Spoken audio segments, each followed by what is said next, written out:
दक्षिण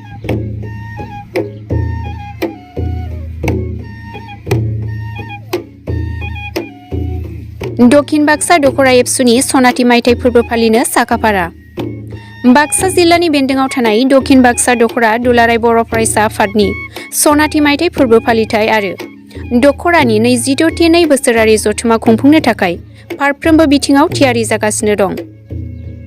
बे बोसोर जानुवारि दाननि 16, 17 आरो 18 खालाराव सानथामनि हाबाफारिजों उदालबारि कलागुरु बिष्णु प्रसाद राभा फरायसालिनि गेलेग्रा फोथाराव गाजा गोमजायै खुंजागोन दख'रा एबसुनि सनाथि मायथाइ फोरबो फालिथाया।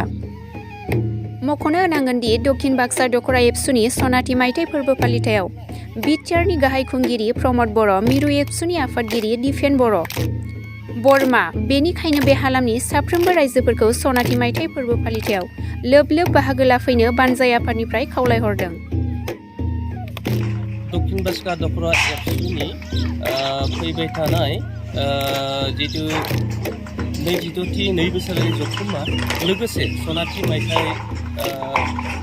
मायथाइ फोरबोआ फैगौ जानुवारि 2024 मायथाइनि 16, 17, 18 खालाराव जागोन। बियो बे मोनसे हाबाफारिखौ जोङो सानथामनि मेहेरगोनां मोनसे हाबाफारिखौ जों खुंफुंनो नागिरदों।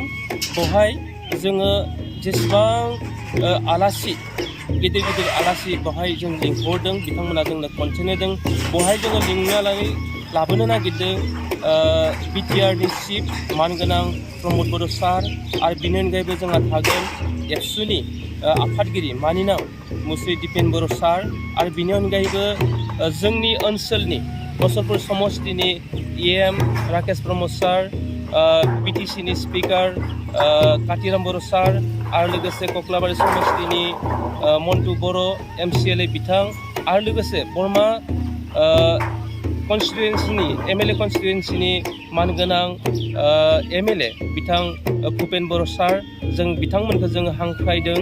आरो बे मोनसे हाबाफारियाव जोङो दा रायदाव आफादा जेसेबां खामानि मावबाय थादों, बे खामानि मावनायफोरा मोनसे मोजां बिथिंजों जों लांबाय थानो हादों।